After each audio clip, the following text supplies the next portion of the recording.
Hello everyone, good morning, good evening. Welcome to another PMP Q&A session. Today we will be discussing 10 more questions, and these questions are from the entire exam content outline. Please confirm if my voice is loud and clear. Am I audible? All right, so let's start question number 1.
All right. Francis, you have chosen option D. Oh, okay. I guess that's wrong. The reason why I think I went with D is because um I went by elimination. So the clear stakeholders requirement were not defined. I don't think that's true because the stakeholders has prioritized 3 main epics, and then a product roadmap not so much because it doesn't say anywhere from the book that from the question that we're missing that. The sprint is not defined. So they can define a sprint goal if there is no a user story which has been actually pulled out of product backlog. So normally the product owner, he does prioritize which epic to work on, which user story to work on, so that the team can plan the sprint planning, and then from there they kind of like a sprint goal. So I think it's missing a product owner from this case. All right. But Francis, the first line, it says key stakeholders. And we have been discussing again and again, when the word stakeholders is used, it means anyone who is relevant, right? So Yes. product owner is one of the key stakeholders, right? The most important stakeholders is a product owner. So when we say key stakeholders prioritized 3 main epics for upcoming sprints, it means product owner is involved. What do you think about it? I don't know which key stakeholders. Could be product owner, or could be someone else. Could be another key, like a sponsor or someone else. Okay. So you're not sure about the specific stakeholder, but I'm saying Yeah, since it's because a it's not key. specified from the, yes. All right. Okay. Yeah. Thank you. Basma, you have chosen option A. Actually, I changed it to C. Oh, wait, no. You're right. A. It was C, and I changed it to A because if we read the question, it says the stakeholders change the priority to the upcoming sprints, user authentication, payment integration, and user profile management. But during the current sprint planning, the team member are not sure which feature and user stories should be part of the sprint backlog, and they can't prioritize the stories and tasks. The reason behind it is, in my opinion, is it's not the requirements that the requirements were not defined because the stakeholder said what he wanted. Could be sprint goal is not defined. and it's not the product owner is not involved. It's between A and C. And I thought the first one, the A, is more logical because you need a roadmap to be able to continue the change to go with the change that the stakeholder requested. All right. Thank you for detailed explanation. Carlos, you have chosen option C. Yeah, I just for the definition of sprint planning, it just made sense that they in a collaborative approach they plan for the work for the sprint, and if for the plans for the work of the sprint, and if they don't get together and understand what the goal is, maybe that's what was not clear for them. All right. So you're saying goal is not clear. Robin, you have chosen option B. It seemed to me that the stakeholders prioritized 3 main epics, but the specific requirements were not defined. And this is what resulted in difficulties. It wasn't clear. There wasn't enough clarity. So that's why I chose B. All right. Thank you for detailed explanation. Very tricky question, and it requires actual practical knowledge of Agile or Scrum. So let's read it. So it says key stakeholders prioritized 3 main epics for upcoming sprint. So first we need to understand like stakeholders are involved and they prioritized. When key stakeholders word is used, it means that all relevant stakeholders are involved. So whether it is product owner, whether it is customer, whether it is team, they are involved, right? So when the word stakeholders is used, number 1. Next thing, they have prioritized 3 main epics. What is an epic? Epic is collection of features. So means epic 1, epic 2. So for example, I say learning management system. This could be an epic. Within an LMS, there could be multiple features. So they have prioritized, okay, in first sprint, we will be developing learning management system. In second sprint, we will be working on payment integration. In third sprint, we will be working on. So prioritization has been done by the stakeholders. Now, during the current sprint planning, it could be first sprint, second sprint, or third sprint. Team members are not sure which features and user stories should be part of the sprint backlog as they encounter difficulty in prioritizing stories and tasks. Now, the problem is that within LMS, there are multiple features and multiple user stories, right? Now, question is, which user stories they should prioritize? That's the question. Option A, product owner was product roadmap is not developed. Now, what is roadmap? Roadmap is a high-level visual representation of your product schedule. So it is something like that. On top, you have timeline, something like that. And then you divide it into releases. So here you map those features.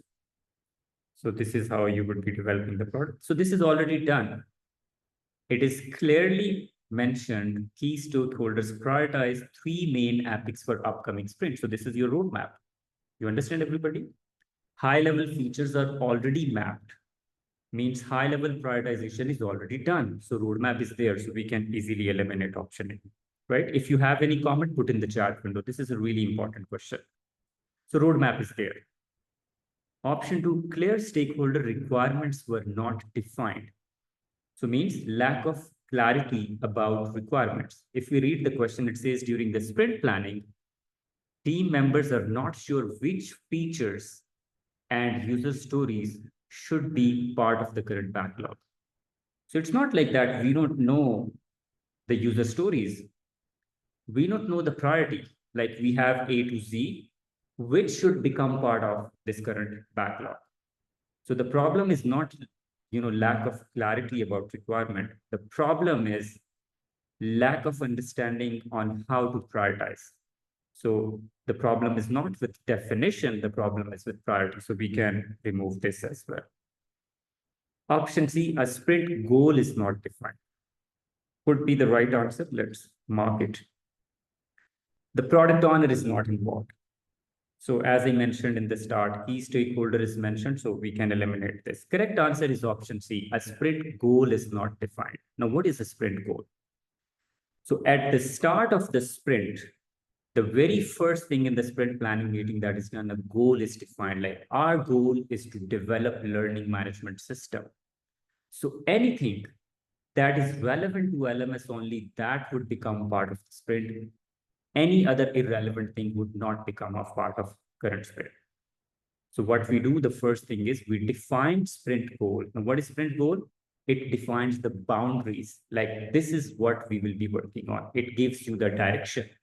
So anything that is relevant would become part of sprint backlog. Anything that is irrelevant would not become part of sprint backlog. So if team, they had developed or defined sprint goal, then they would not have a difficulty in prioritizing user stories and tasks. So correct answer is option C. All of the options are incorrect. Right, so let's read the explanation. Meanwhile, I'll read your comments.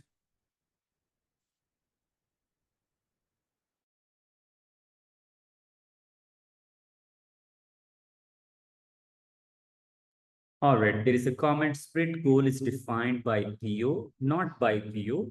It's a collaborative of effort, right? Product owner leads this role, but team members are involved. Scrum Master is involved, right? So it's not that only product owner defines the sprint goal. I understand why I was wrong. How can you define sprint goal without user stories for that sprint?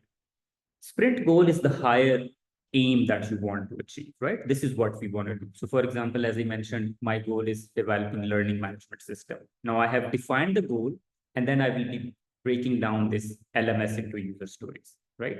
So goal is a high level target. Then you break it down into features. So features or user stories, they come later. First, you need to define the goal.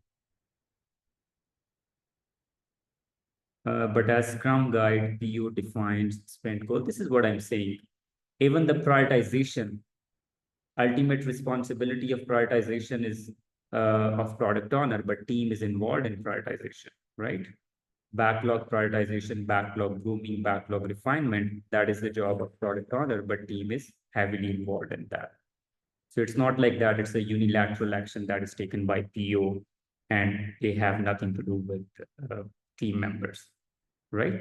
Also, let's suppose even if we say PO is responsible for defining the goal, but there is no indication in the question that says PO is not involved, as it is clearly mentioned, key stakeholders they prioritized. So product owner is one of the key stakeholders. All right, so correct answer is option C. Let's move to the next question.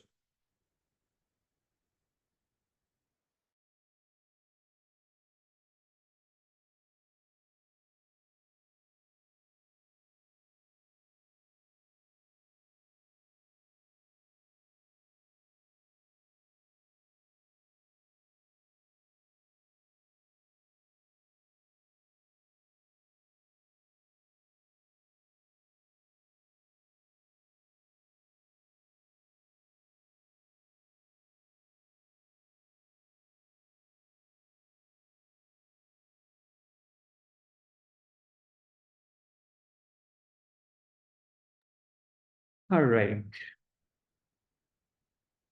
Nikki, you have chosen option A.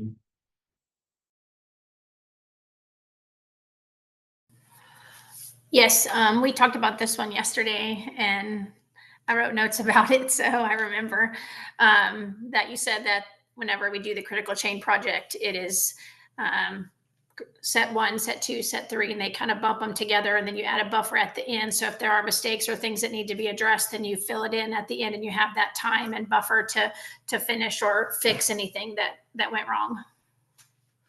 All right. Thank you for detailed explanation and also for connecting with our yesterday's conversation.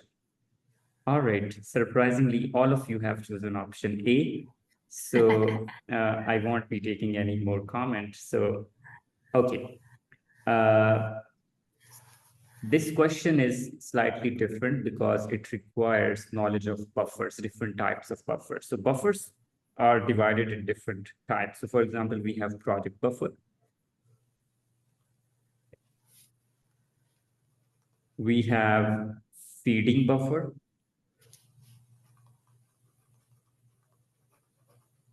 And we have resource buffer. Right? So the buffers are divided in 3 categories. Now, yesterday, what we discussed, that is called project buffer.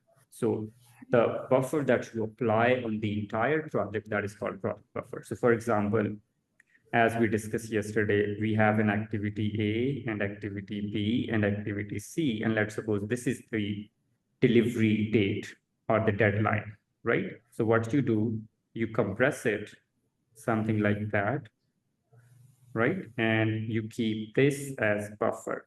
Now this is called project buffer. Buffer that is between your project activities completion and your external deadline. This is called project buffer, okay? Now question is not about project buffer. It says, where should you add the feeding buffer? Now what is feeding buffer? So feeding buffer is in a critical chain method, when a non-critical path feeds into a critical path, this buffer is called feeding buffer. I repeat, it connects non-critical path with a critical path. So for example, I'm not going into detail of network diagram, but just say, let's suppose you have 2 activities. So you have activity A here, right? Just give me a second. And here you have an activity B. Here you have an activity C. Duration for activity A, B is, let's suppose, 2 days. This is 5 days, right? So I'm doing it this, and then you have D. Now, this path is called non-critical. C is called critical. So this link is called feeding buffer because it links B with D. D is critical because it has higher duration. So the buffer that links non-critical path with the critical path on a critical chain is called feeding buffer. So the question is about this. So if we look at this, correct answer is wherever a non-critical path merges into the critical path. So correct answer is option C. If we take just simple definition of buffer, you all are correct, but I wasn't expecting correct answer from you because we haven't discussed this in our Q&A session. But based on our discussion, you're right, but this is the further detail that you need. Now next is resource buffer. Now resource buffer is when you have a resource conflict. So for example, you have an activity, let's suppose here, that starts on 1st of January, and it is supposed to complete on, let's suppose, 5th of January, right? And the next activity would be starting on 6th. But due to some reason, resource is not available. So what you do, you add a buffer here. So instead of this, what you will be doing, you will be adding a buffer here so that next resource is available. This is called resource buffer. So additional time that you add because of resource unavailability or resource conflict or resource constraint, that is called resource buffer. So in this question, it says where you should add feeding buffer. So you add feeding buffer where a non-critical path merges into critical path. So correct answer is option C. Let's read the explanation.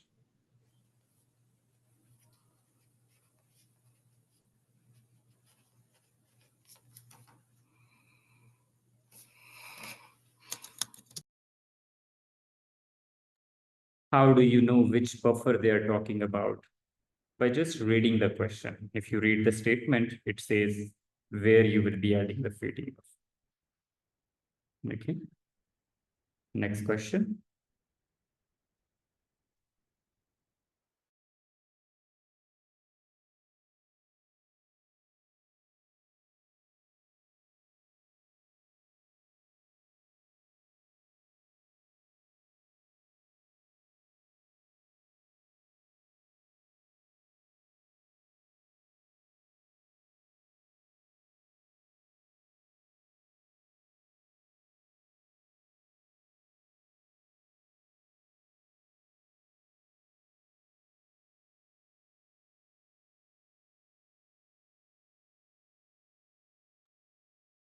All right, Vivek, you have chosen option B. Yes. So I eliminated options again. So bringing an agile coach is not a it will be helpful, but it will not give the confidence. It will give the only knowledge to the team members. And the C and D were hiring agile members is like not practical solution. And requesting internal trainings also like only give a knowledge perspective, not like practical knowledge to the users. So it's best way to delegate the work and while doing the things they can learn on their own. That's the best way to give the confidence and resolve the situation actually. So Vivek, aren't they already working? And they are working, but they are struggling as mentioned, right? So what you will be doing? Just transitions. I mean, my question is, option B says delegate work to team members. So they're already struggling, right? So how it would be different? I mean, you continue with the approach like, okay, continue working and you would learn. This is what you're saying? Yes. Okay, right. Thank you. Robin, you have chosen option A. What's wrong with option B? Option B, to put it bluntly, the team doesn't really know what they're doing.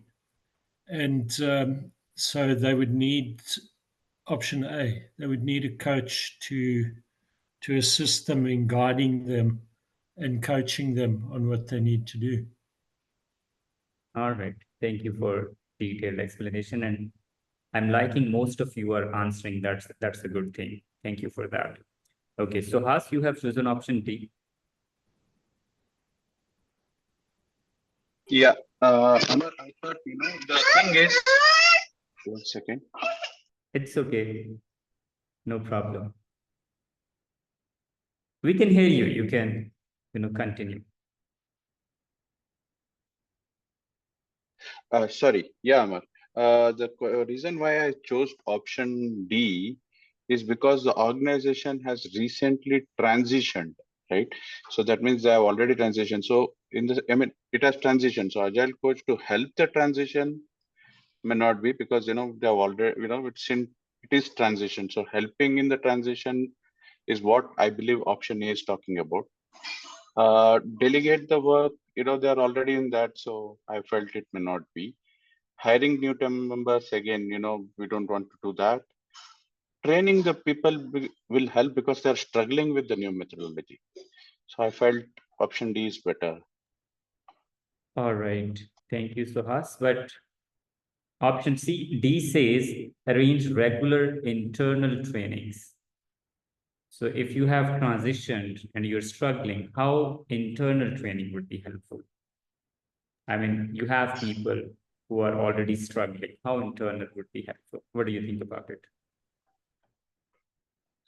Yeah, but internal training, at least, if there will be because it is transition, there will be a scrum master and someone, right? So they will be helping the team to give internal trainings so that the team understand the concepts of agile. Okay, so they are already there, right? So when we say the word team, it includes product owner, it includes developers, it includes Scrum Master, same as a concept that we discuss in the form of stakeholders. Stakeholders include everything, team include everything. So organization has recently transitioned. As a result of that, they are struggling. So, I mean, Scrum Master, those people are already involved in the process. But I take your point. Thank you. Yeah. Okay, Anton, you have chosen option A. What's wrong with option D? Yeah, exactly the same, pretty same reason as option B. We don't have enough agile methodology specialists in our team since it's an internal training. So who will be teaching project team this agile practices if we don't know it ourselves? So that's why I think bringing the external person would benefit. Probably hiring team members who are already expertise with agile, which is option C, is a great solution. But it looks like we are already having a team and we want to develop them, which I believe, Marin, correct me if I'm wrong, that one of the agile principles is to develop people. So that's why I think option A would be the best way forward. All right, thank you for detailed explanation. So correct answer is option A, bring in the agile coach to help with the transition. Why? Because if you don't have internal expertise, you need to bring expertise from outside, right? And the best way is to bring agile coach, because the primary role and responsibility of agile coach is to help organization transition to agile or learn agile methodology. So they have recently transitioned and they're facing problem. It's not successful. So you bring an agile coach that helps in successful transition to new methodology. Yesterday, we discussed a concept like learning by doing is one of the best ways to learn, right? If you recall.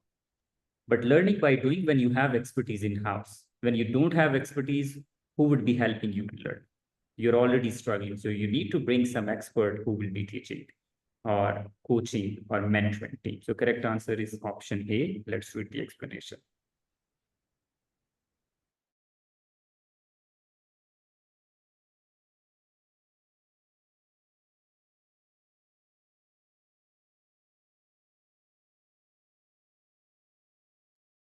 All right, next question.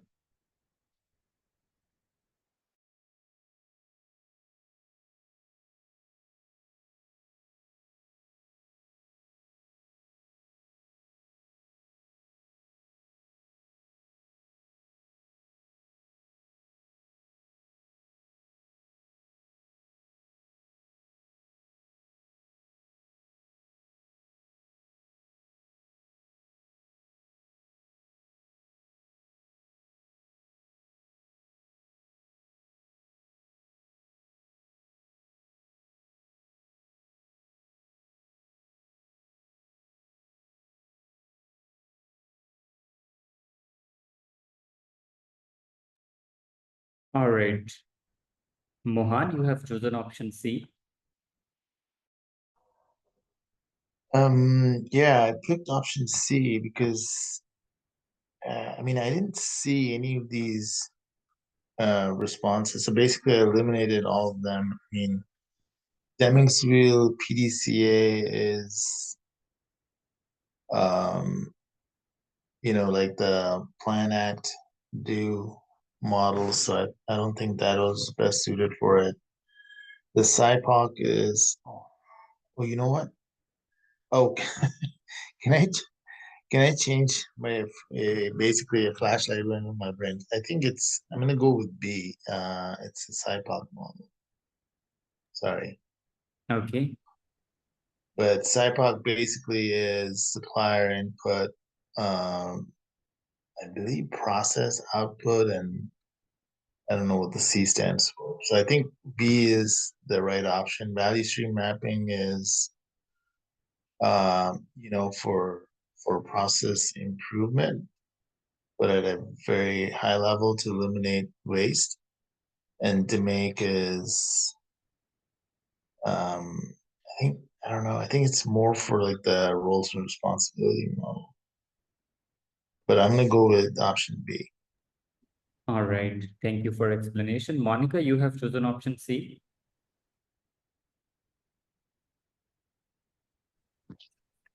Yeah, so I picked option C because value stream mapping is a good way to look at the process, and you can easily identify waste. So it says process improvement. So I automatically jumped to option C. All right. Robin, you have chosen option B. Yes, I also had to put a lot of thought into all of them, but from what I can remember, SAPOC, I can't remember what all the SIPOC stands for, but I think that's in the process, and it's a cycle.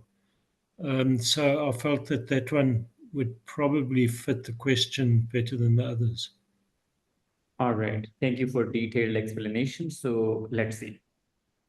For process improvement, you have asked a team member to present the entire end-to-end cycle of a process, including key actors, inputs, and outcomes.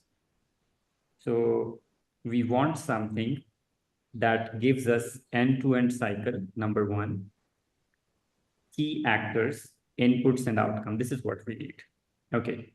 Deming's wheel or PDCA model, it's a process improvement model in which we have plan, do, check, and act, right? So it does not have any information about actors. So no information about actors who would be involved in the process, right?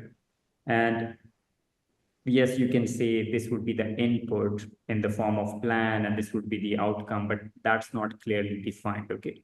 It just defined the 4-step process. Like first you plan a change, then you experiment, then you study, and then you implement organization, right? So this can't be the right answer. SIPOC, we'll see it. Value stream mapping. Now, this could be a very good choice. What is value stream mapping? What is value stream? First, we need to understand a value stream. Value stream, it's a process workflow that produces value at the end.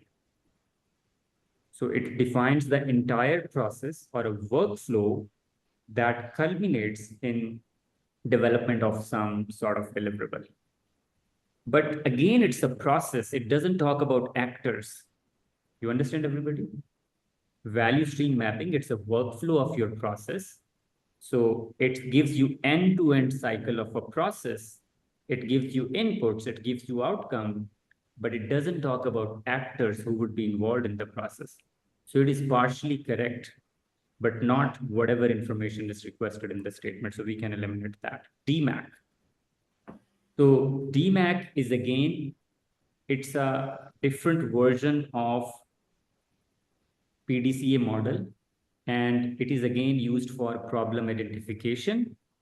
And then, so for example, D stands for define. Let me write it here. M stands for measure. A stands for analyze. I stands for improve. And C stands for control. Again, it doesn't talk about actors. It just talks about the process or the workflow. So we can eliminate this. Correct answer is SIPOC. SIPOC stands for, so we have suppliers, right? We have inputs, right? We have process, we have output, and we have customer. So it talks about process, it talks about input, it talks about output, it talks about actors which are involved. So correct answer is a SIPOC model. So SIPOC model is used to study the process and the actors involved for improvement. So correct answer is option B. Let's read the explanation.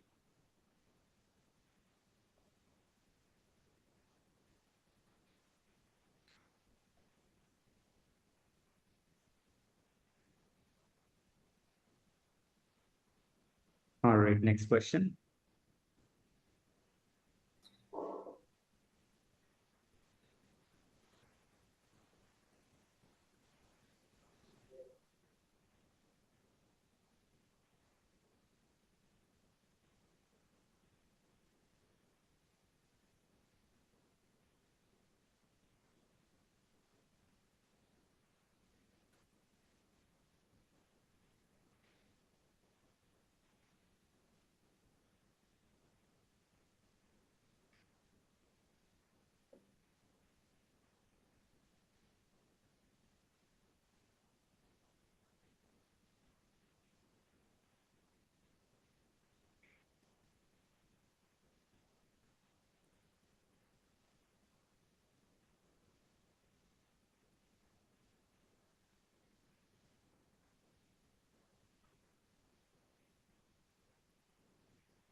All right. Carlos, you have chosen option C.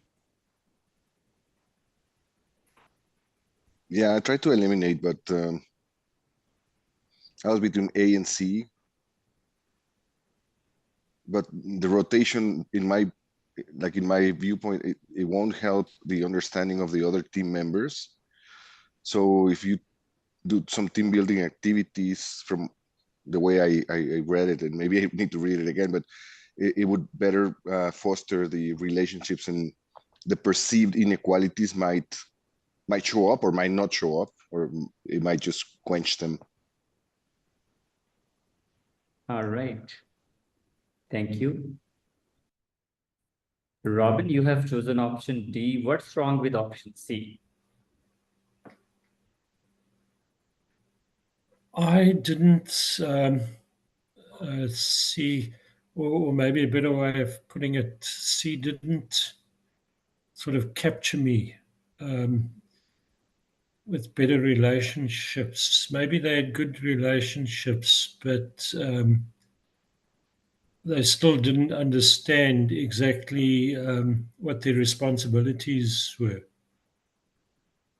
So I felt that D was a bit stronger in that these people were appointed to do what they were doing, but it wasn't really working out. So the delegation system by senior management wasn't really monitored as they went along.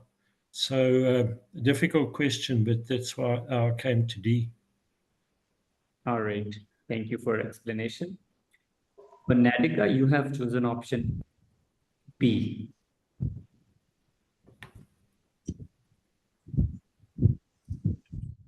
Yes, Mohan. Sorry, Amar. I chose B because when I looked at B, I think it's a problem of objectivity in tax assignment and lack of performance in the evaluation criteria. Because if there was a evaluation criteria in the process, that way team members will be evaluated and recognized at the end of their performances, So I went with B. All right. Thank you for detailed explanation. Jayashri, you have chosen option B. Yes, Amar. I chose option B because the first one, using elimination technique, the first one, option A, it talks about absence of rotation system for task assignment. It is giving the activity of task assignment on a rotation basis. So that is what option A is talking about, I believe. And option C is talking about team building activities, whereas the issue here is unequal treatment of task assignments and recognition. And inadequate ownership and monitoring of delegation system by senior management. I don't think we are talking about any delegation by the senior management being an issue here. It is the unequal treatment of task assignments and recognition is the issue here in this question. That's why I chose option B, which is lack of objectivity in task assignments and performance evaluation criteria, because it links up with the recognition directly. All right. Thank you for detailed explanation. So yesterday we discussed a takeaway or a concept like whenever we respond to these questions, we address the root cause of the problem, right? Now, what's the root cause here?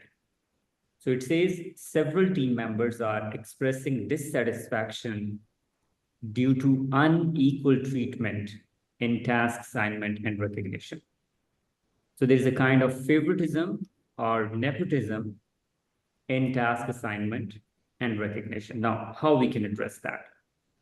Option A, absence of rotation system for task assignment to ensure equal participation and recognition.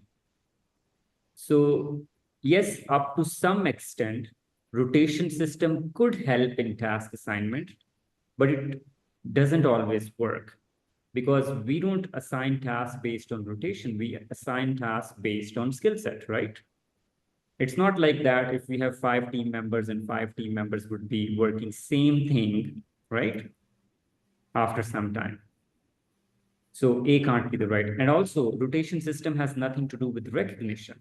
So yes, up to some extent, it may play a role in task assignment, but it won't play a role in recognition.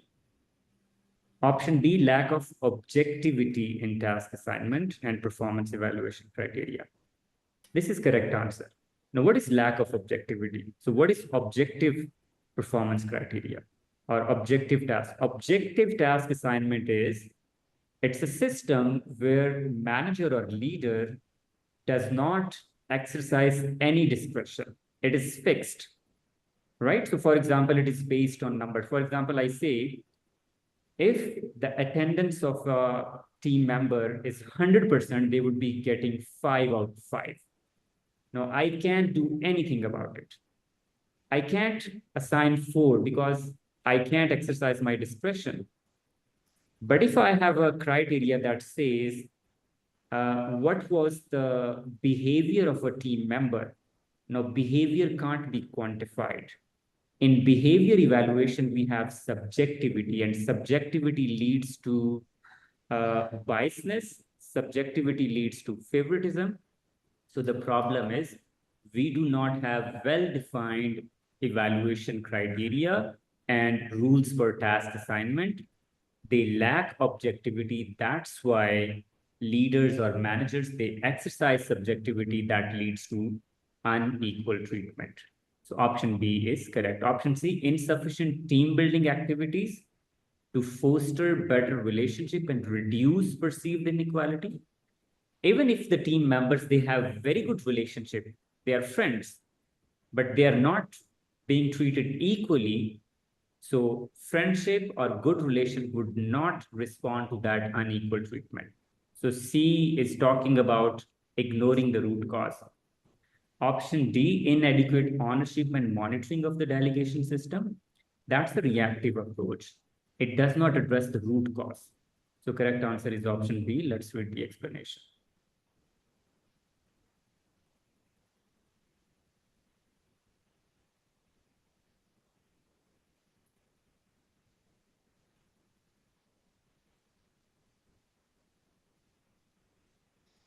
All right, next question.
All right, Nike, you have chosen option B and E.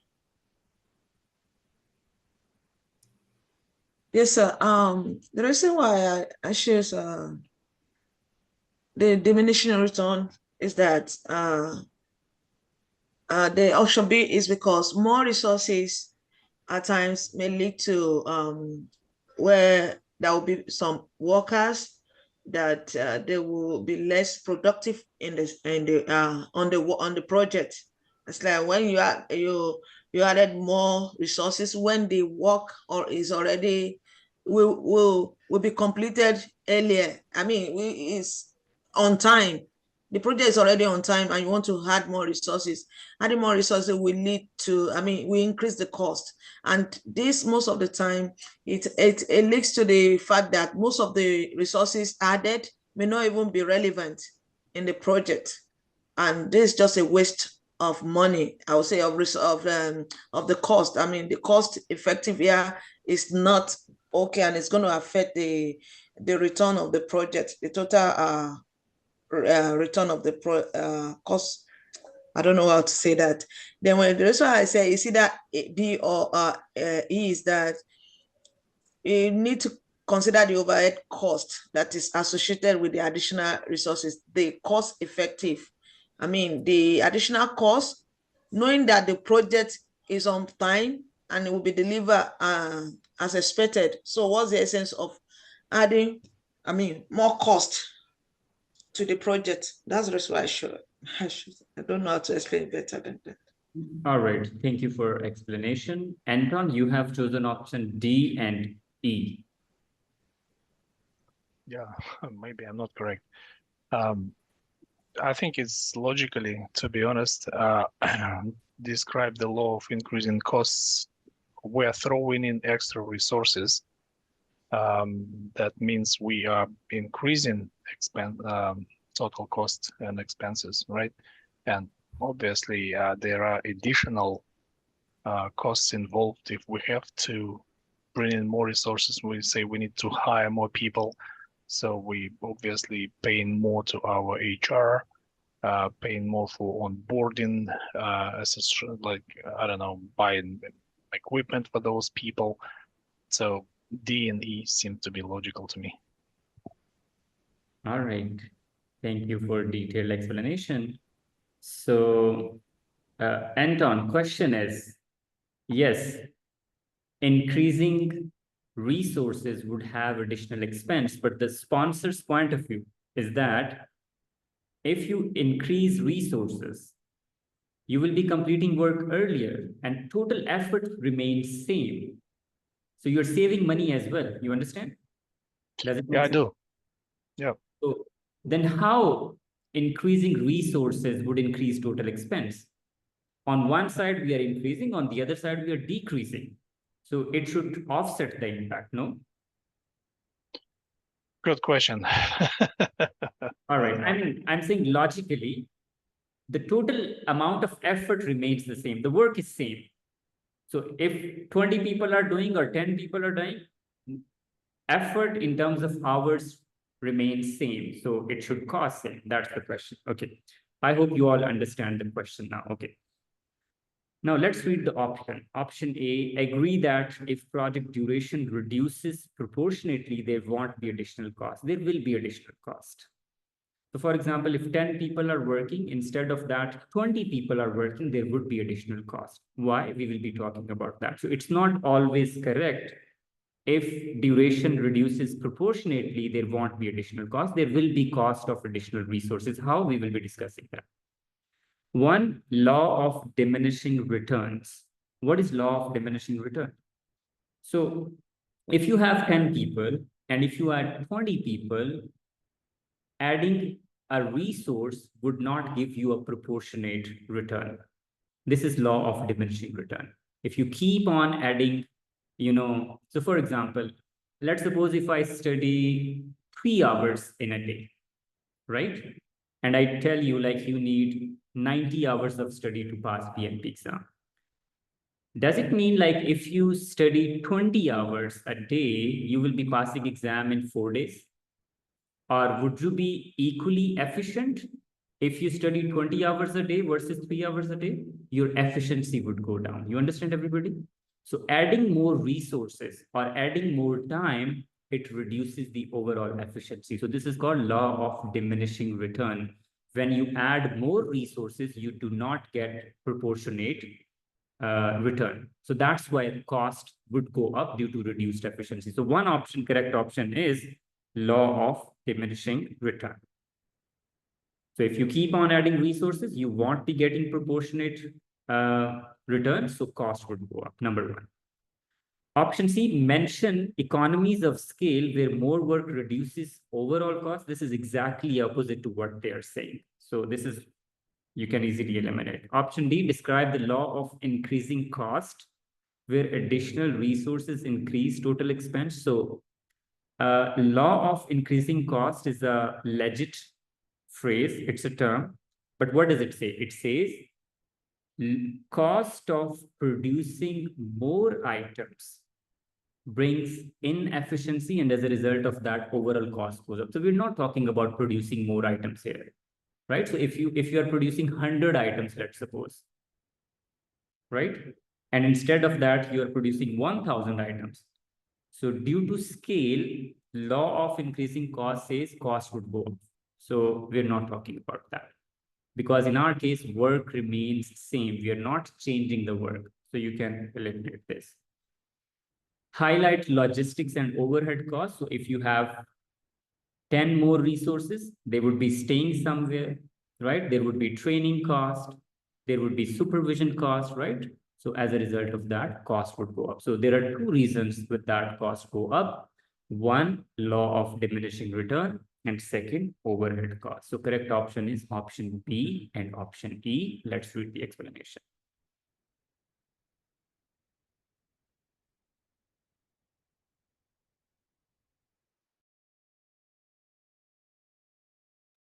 And just to tell you, the most challenging part of the exam would be this type of questions where you have to select two. You will be able to select one very easily, but you won't be able to select the second one. And you can expect 5 to 6 questions in the exam in which you have to select multiple options. So this is probably the most challenging part of the exam. Okay, next question.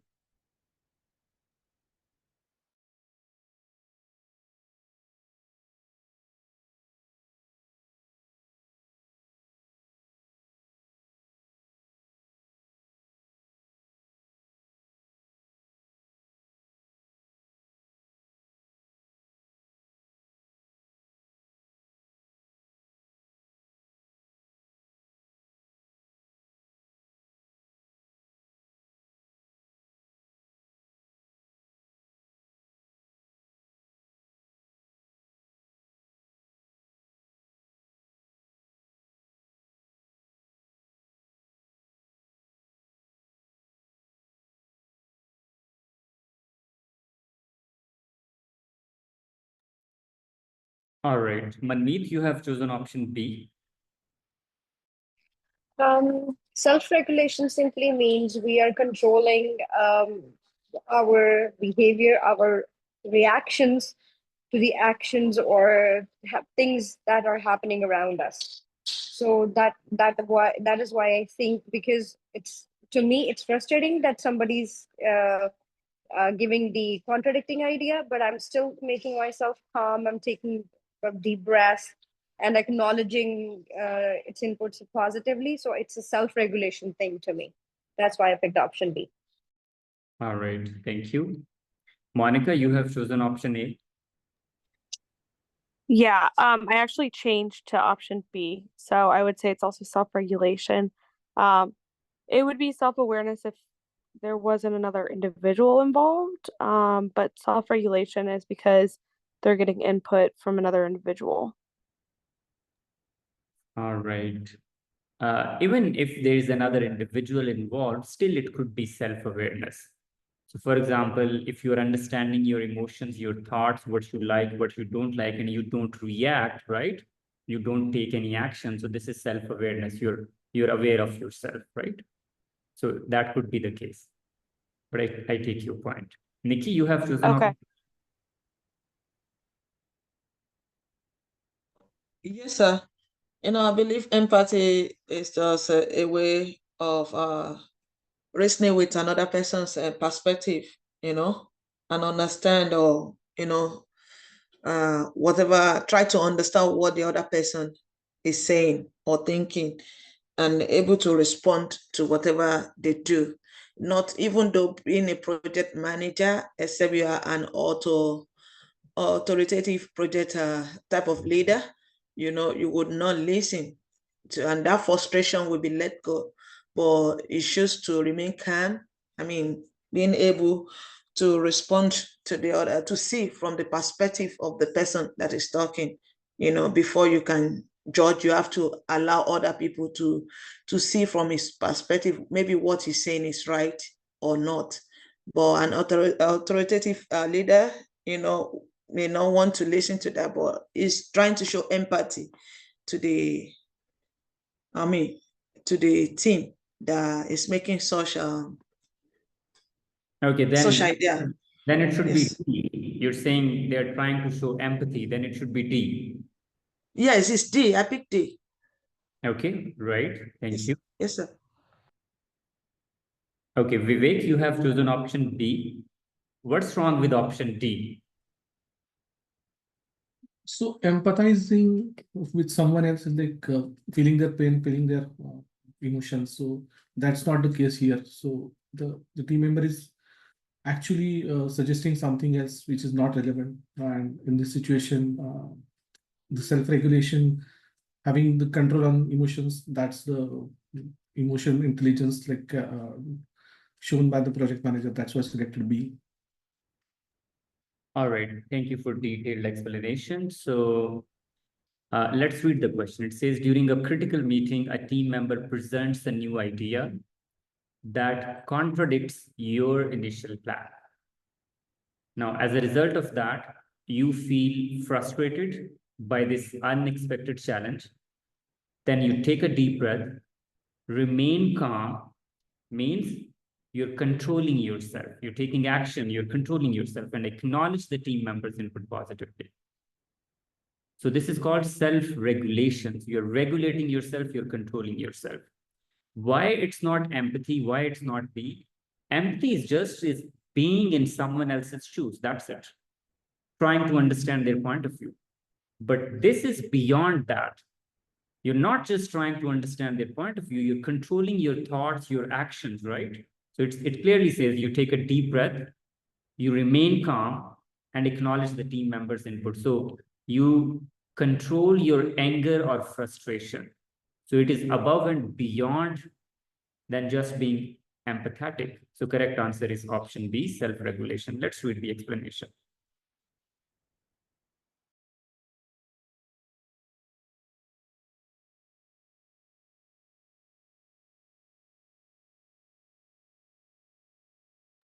Next question.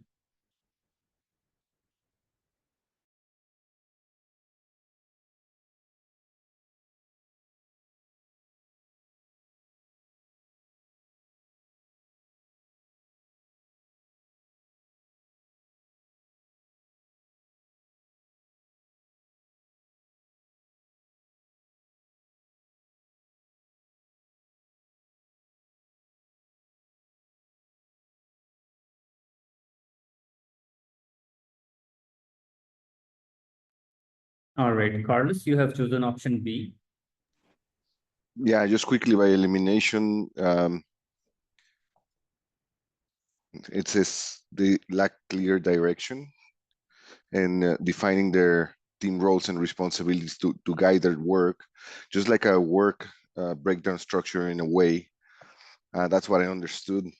The other ones I don't really appeal to me. All right, thank you. So Has, you have chosen option C. Yeah, the question here is there is a self-organizing team which is experiencing conflict and misalignment in their work due to lack of clear direction, right? And what action should you take to manage the negative consequences of self-organization? So there is a negative consequence of self-organization, and the negative consequence of the self-organization teams try to take their own decisions, and only way to avoid this kind of negative consequences by limit the team decisions. And the moment we limit this, there is a conflict and misalignments will start coming down. So that's what I thought it's option C. All right, thank you. Manmeet, you have chosen option B. What's wrong with option C or what Suhas has explained? The only thing that picked me here is there's a lack of clear direction. That's why there's a misalignment and conflicts. So I believe clearly defining team roles and responsibilities would, avoid that situation. Having various training sessions, that is, to me, it's elongating the process or maybe wasting the time. C and D does not seems to me a practical solution. Like number of increasing the status meeting is just micromanaging to me. So that's why I go for option B. All right, thank you. Okay, so let's read it. It says in your agile project, you notice that the self-organizing teams are experiencing conflicts and misalignment in their work due to a lack of clear direction. So root cause has already been identified in this question. What's the root cause? Why they have conflicts and misalignment? Because there is lack of clear direction. Now, what action should you take to manage the negative consequences of self-organization? Organize various training on self-organization and conflicts management could be the right answer, but it does not address the root cause. What is root cause? Lack of direction. It doesn't address the root cause, right? It addresses the effects. What are the effects? Misalignment and conflict. So A can't be the right answer. Option B, clearly define team role and responsibility to guide their work. So there is some kind of direction here, could be the right answer, we'll see. Option C, limit the team's decision-making authority to avoid conflict. It has nothing to do with the root cause. If you limit the decision-making authority, it means team is no more self-organized. So how to avoid negative consequences of self-organization? Means avoid self-organization. That's not the solution. So for example, it's like how we can avoid accidents on roads? Do not drive. So it is something like that. So we don't do that. Option D, increase the number of status meetings to monitor team progress. Again, it has nothing to do with lack of direction. The only option that directly addresses lack of direction, clearly define team roles and responsibilities to guide their work. So this option, option B, it addresses the direction part. So correct answer is option B. Let's read the explanation.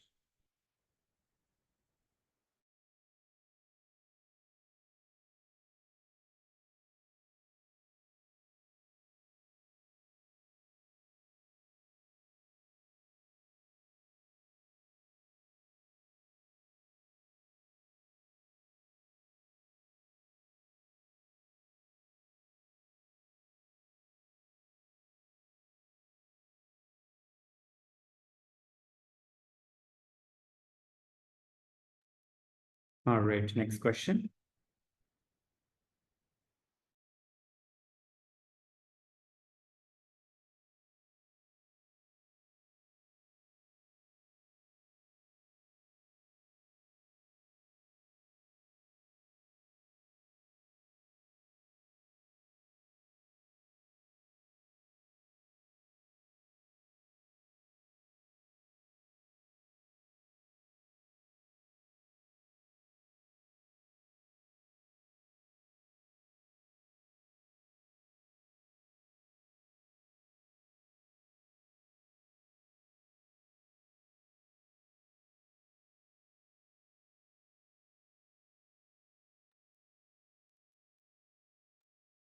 All right, Matt, you have chosen option D. Yes, sir. I chose option B because the point of Agile is that you don't know a lot of detail, and so we're going to use something like a rolling wave. We're going to have a high level plan. We're going to fix that budget, and then we're going to adjust what we do throughout the project in order to achieve the desired end result, the desired end product for the customer. So I thought it was fixing an initial budget and progressively elaborating then on that through each of the waves. All right, thank you for explanation. Nike, you have chosen option A. Yes, it's based on the question. So where requirements are not completely known. It's not that they are not known, but it's only they are not completely known. That means the requirements are known at a high level, right? Just some of the requirements. So it's just to create a budget that can offset any other requirement that may come up in the course of the project. All right. Thank you. Anton, you have chosen option B. Yeah, I think time and material is the way to do the good estimate, especially during initial stage of the project. Anton, what's wrong with option D?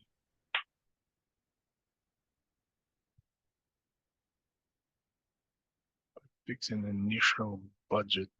Well, it doesn't really answer the question, right? I don't see how option D would actually provide a response to question, how can you determine your budget?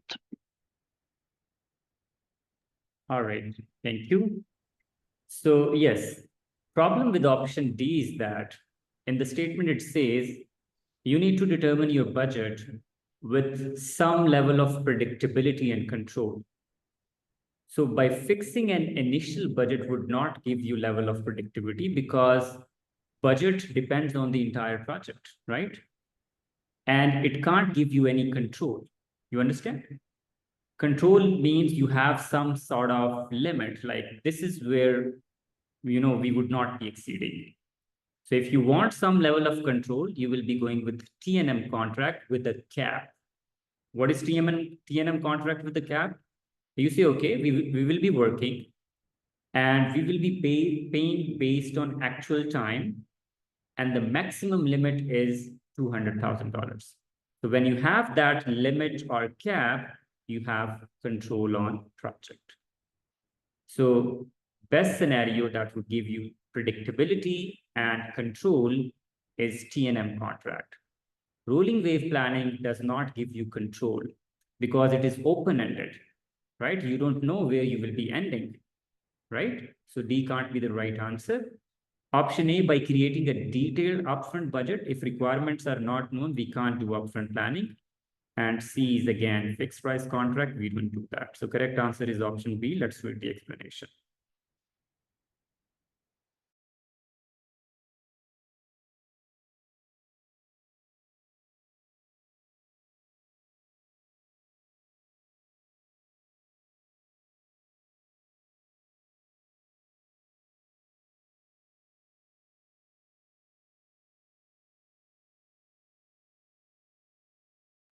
All right, next question.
All right, Basma, you have chosen A and E. Well, the self-organized means that you are doing the work on your own and you don't need the direction. So you take initiative to start something and you problem solve as you go and work on your issues. Active communication, that's right, but it's not, it's more than a team, work. emotional intelligence has nothing to do with the self-organization, I think. And team player is also, it's not something that you do on your own, you're working with the team. That's why I chose A and E. All right, thank you. So Has, you have chosen option B and E. What's wrong with option A? Yeah, I mean, taking an initiative is definitely a skill, but the self-organizing is they are able to, communicate with each other. They are able to gel with each other so they can solve the problem, right? So that's why I take initiative. Yes, definitely they will be taking initiative. I mean, if you really see, all the options are very close, but I think the best I could choose was because self-organizing team focuses on communication, so I thought B is a better choice. So you're saying in a self-organized team, drive to take initiative is not that much important as compared to active communication. Or for example, if I rephrase it, so let's suppose you have two teams. In one team, we have drive to take initiative and active communication. In other, we have active communication and team player. Which one is self-organized team? So Has? Yeah, I mean, I agree to your point. I see a point there, but self-organized teams means the team that manage or control their work themselves, right? So they have that drive to take initiative. They initiate work themselves rather than somebody else imposing something on them. Okay, I take your point. Thank you. Manmeet, you have chosen D and E. What's wrong with option A? I believe drive to take initiative is something that anyone can do who is self-motivated. Self-organization, to my understanding, is not emotionally intelligent or active in communication. It's more of working as a team, because that's a hard part. You have a team and you need to work on it and work with it. So team player and problem solving is the main key features that self-organized team makes it. So that's why I picked D and E. All right. Thank you for detailed explanation. Lala, you have chosen A and E. Yeah, so self-organized, I think is someone who can actually take the, like somebody else mentioned before, you take the initiative and you don't need somebody else to come and tell you to do this and that. You kind of try to, take the initiative and go ahead. You make your own decisions, right? You don't wait for somebody to advise, to tell you do this or do that. So that's why I picked A. And you have to be a problem solver, right? You just are like, as in project management, you don't always go with problems. Throughout the day, you come with so many problems. You have to be a problem solver. So I think those two skills outstand everything else. I mean, you have to have other skills as well, right? You have to be emotional intelligence, like just how we discussed another question. When there's a conflict or when you don't like something, you have to be aware of yourself. You have to be a team player. But I think the A and E plays important part of self-organizing team. That's what differentiates between regular teams. All right. Thank you. Monica, you have chosen option A and E. Yeah, so I think similar to kind of what everyone else has said, but drive to take initiative, like they took the initiative to self-organize. So that's obviously transferable to other activities. And then problem solving, it's they're going to go and they're going to accomplish it themselves and solve the problem. So that's why I said A and E. All right. What's wrong with option D, Monica?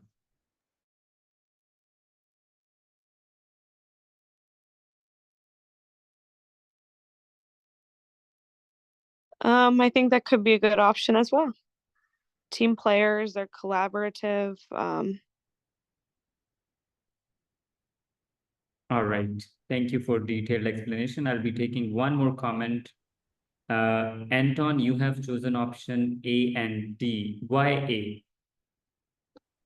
I think because again, self-organized team, they're like full of drive and energy. they are discussing what they're doing and how they're doing. They're not afraid to experiment. So that's why I thought, oh, that's the synonym of option A. Yeah, and I picked up D because to me, D sort of covers everything else, like being a team player is being, actively communicating, actively, being emotional to a certain point, and not being afraid to solve problems. So that's my only logic behind my options. All right. Thank you for detailed explanation. So correct options are those options. If you have those skills and you don't need anyone to, intervene, right? So those options, if you have those, you don't need anyone. So even if you are actively communicating among yourself, you need somebody to guide you. You understand? Even if you are emotionally intelligent, you need somebody to guide you. And even if you are a team player, you need somebody to guide you. But if you have a drive to take initiative, right? You don't need anyone to tell you, okay, start this work or do this or do that. You are self-motivated. You have that drive to take initiative. You will be doing things yourself. So self-organizations means doing things yourself without getting dictation from anybody. So option A is correct, drive to take initiative. And when you take initiative, you see a lot of problems, right? And when you have a problem and you don't have problem-solving skills, you will come back to the manager to need help. This is the role of a Scrum Master, right? When there is a problem, they intervene and they help solve the problem. But if the team is self-organized, they will be solving their problems themselves. So correct answer is option A and E. If you have these two things, then involvement of leader or manager is reduced. But if you have B, C, D, still you need their involvement, right? So correct answer is A and E. Let's read the explanation.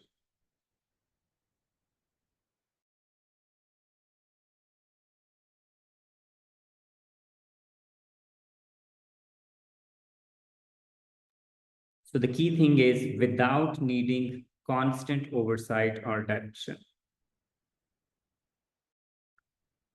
All right, everybody. So quite challenging, I understand. Today's mock test is very difficult.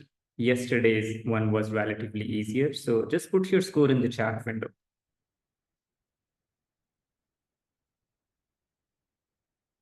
%, 30%, 40, 60, 50, 40.